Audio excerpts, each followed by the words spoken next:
Hello and welcome to my channel, From Profession to Passion, with me, Vicky Mittman. The purpose of this channel is to inform and inspire professionals to live their careers on their terms. Whilst the traditional route in many professions may work well for some, it isn't for everyone, and there are different ways of doing things. On this channel, I'll be sharing my own story of how I combined my profession in law with my passion for coaching and mentoring, and I'll be interviewing other professionals who've developed their own side hustles, changed career directions altogether, or found some other way to involve their passions in their professional lives. I am so happy today to be joined by Jenna Wilson. Jenna is an award-winning sleep consultant and franchisor, so we know each other through the franchise space. But that's not where it all started for her, and she was actually a practicing solicitor for many, many years beforehand. So I'd love to hear a little bit about your story, Jenna, if you're happy to share that with us. Certainly am. Thank you for having me. What an introduction. Yeah, thank you so much. So yeah, I was a childcare solicitor for 12 years. I'd actually wanted to be a solicitor since I was 12. So for me, the whole, my adolescence and, going to school and university and college, college, all of those things, the aim was at the end to become a solicitor, which obviously I was. I did family and crime and immigration and those sorts of things as my training contract, and then qualified into family and specialised in care law. So I was a specialist care solicitor on the children panel for I think 7 or 8 years, but altogether 12 years. And until I didn't, I loved it. And I had my eldest son, I went back to work, and my firm were very accommodating with the hours I wanted to do, even when I changed my mind a couple of times. And I just, continued to love it. And everyone said, "Oh, it'll be different when you have children." And I thought, I don't know what you're talking about because I love it. And then I went back after my second son, and I was like, "Oh, ah, now I see. I don't love this anymore." And I remember going actually to speak to one of the girls in accounts, and I was like, "I don't want to do this anymore." And she just laughed in my face. She was like, "Well, this is what you've always wanted to do. Give it a few months, you'll be fine." So I thought, "Oh, give it a few months, I'll be fine. I'm being ridiculous." And gave it a few months, and still didn't like it. Like I said, the firm that I worked for was absolutely a gorgeous, lovely firm. It couldn't have been a nicer firm with nicer people, lovely partners, and yeah, it was just. I think the law was changing, of course, and yeah, long story short, because it didn't happen straight overnight. And I think that was the tricky thing I found was that I don't want to be a lawyer anymore. I don't want to be a solicitor. What on earth do I do? Like, where do I? There needs to be like a help group for solicitor thinking of leaving the profession. What are we going to do? So I looked into, do I go and work for a different area of law, a different firm? Do I go and work for the law society? Like, what do I do? And then I started seeing a careers coach, I think she would be called, not to sort of, the things that you do at school. You tick the boxes and it tells you you should be a dinner lady or something. Not that sort of thing, but made me work out what was important to me.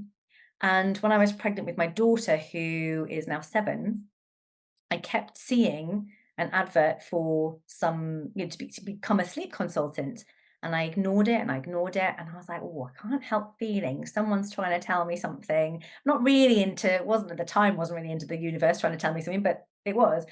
And I happened to mention it to my husband, and I was like, "I keep seeing this. What do you think? Like, do you think?" He's like, "Oh my God, that's your perfect job. Like, you've got to go for that. You've got to go for the training."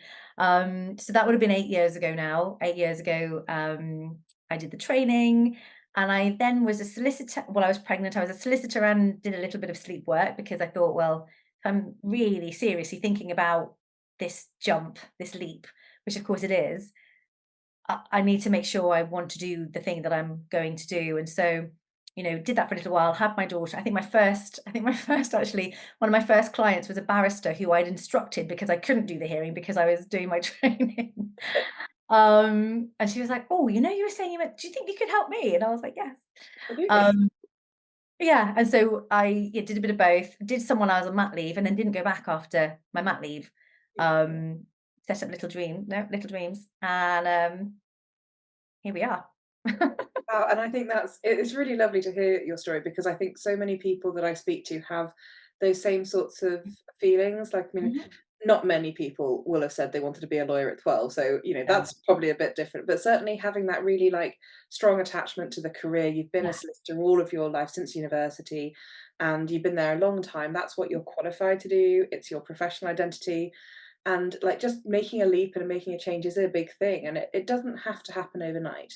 There are very rare occasions when it does happen overnight and people can make a success of it. But a lot of people I speak to say, I know it's just not working for me anymore, but I don't know why, and I don't know what else I could do. And that's when the majority of people I speak to for career coaching Mm, are.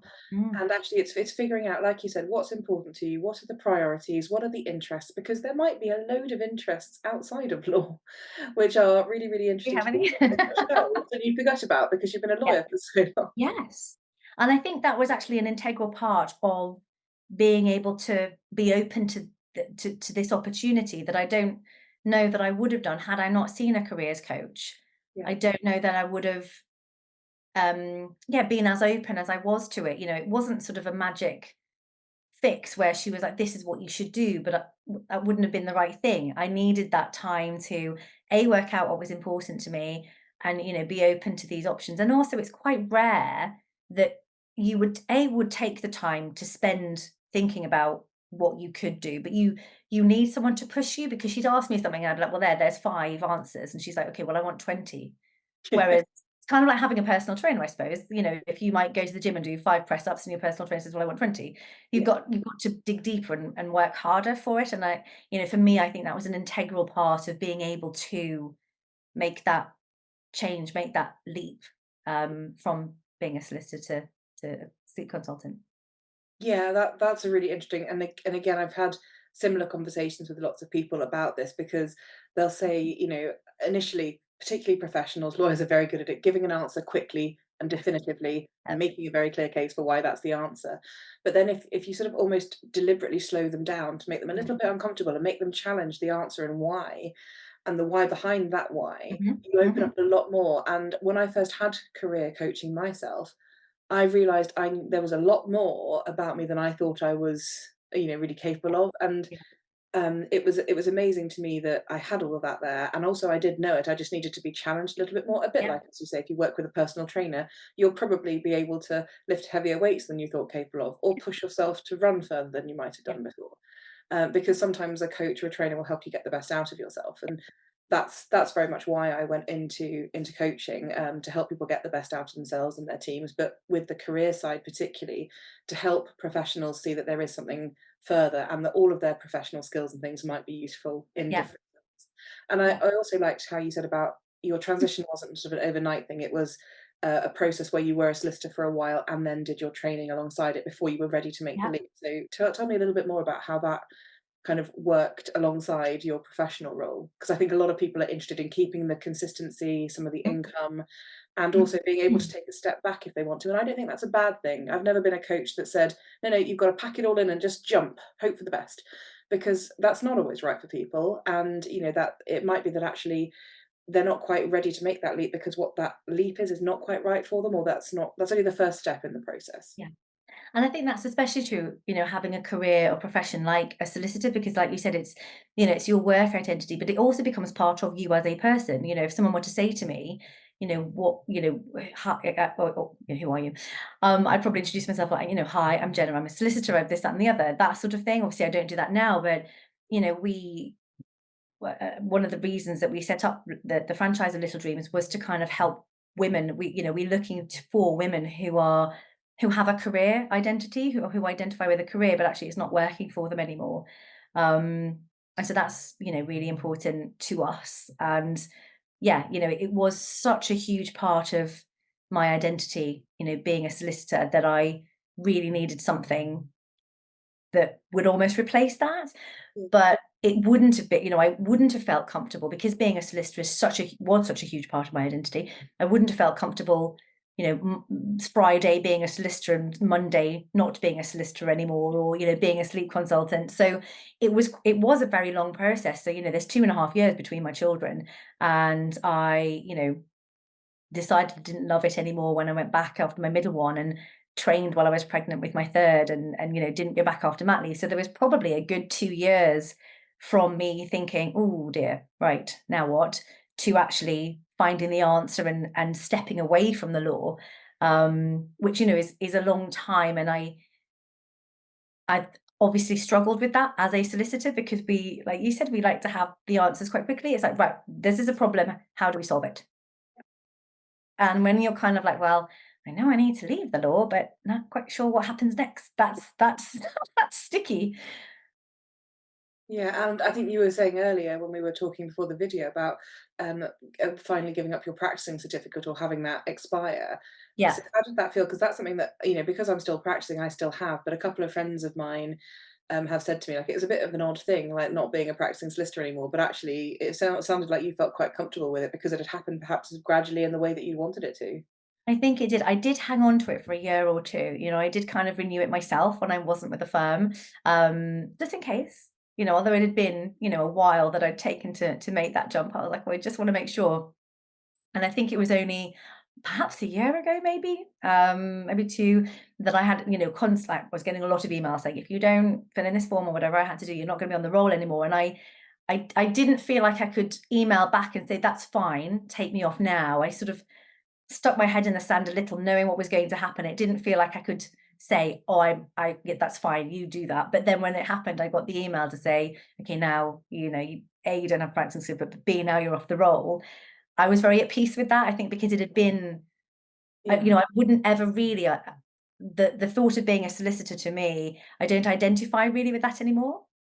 If I think it might help in a situation, I might say, well, I was a solicitor previously because obviously lots of people know and respect the profession of being a solicitor.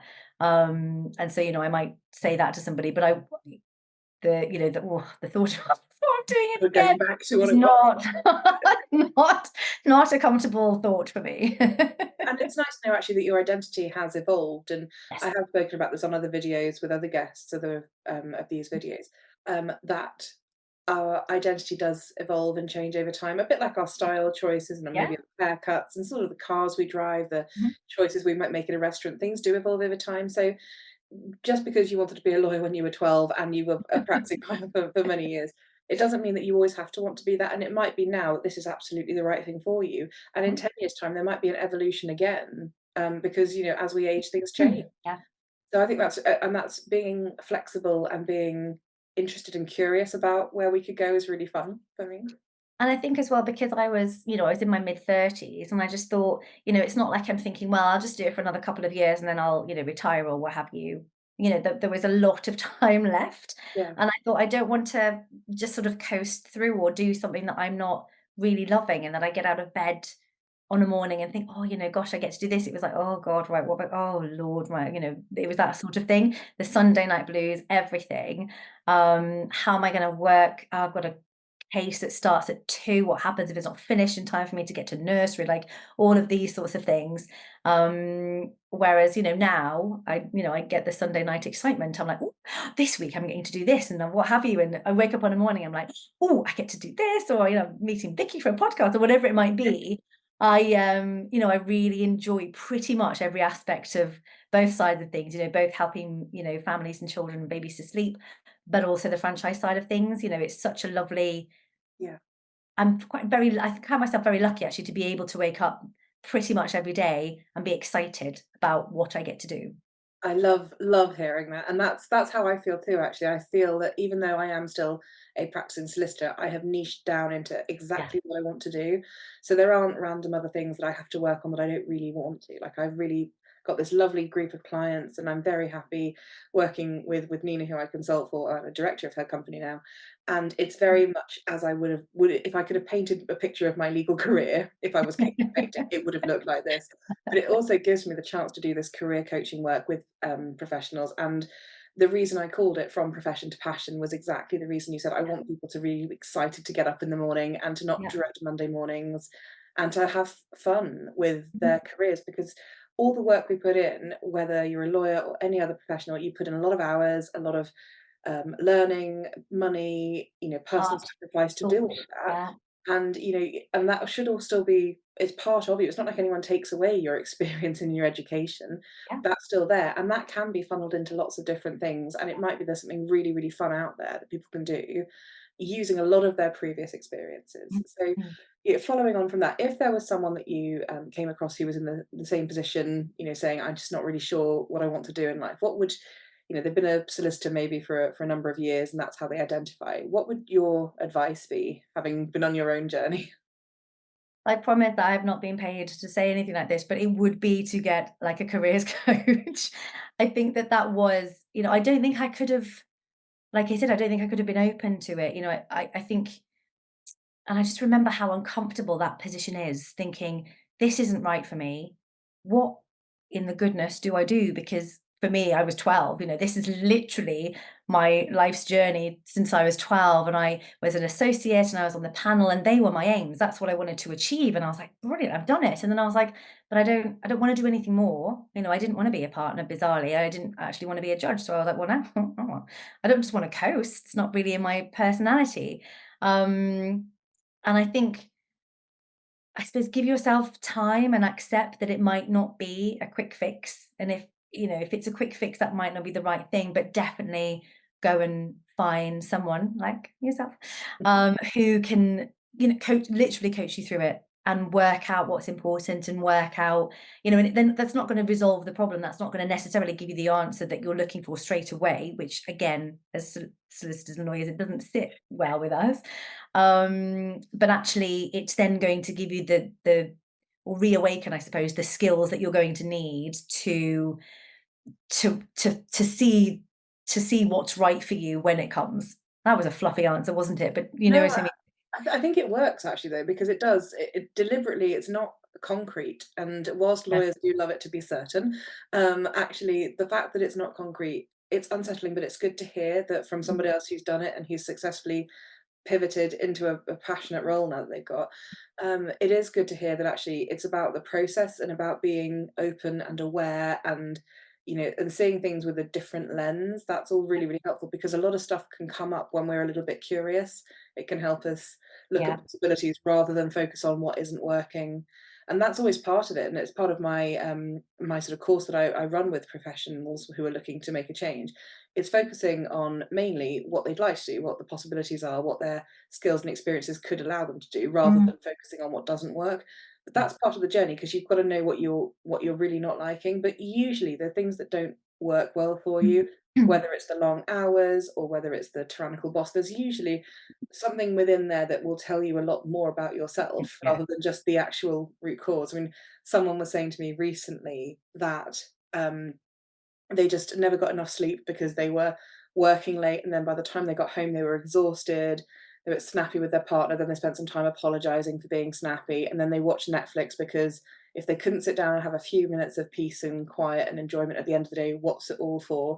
And yeah, actually, when we worked it back, it was the fact that they weren't really happy with what they were doing in the first place. So therefore, they weren't focused and productive at work. And then they were having to work longer hours because they weren't focused and they weren't enjoying it. And then they were chasing their tail. Then they got home and they were in a strop and a mood, and yeah, that led to relationship problems. But it all came down to actually just not liking the bit of law they were yeah, working in this case.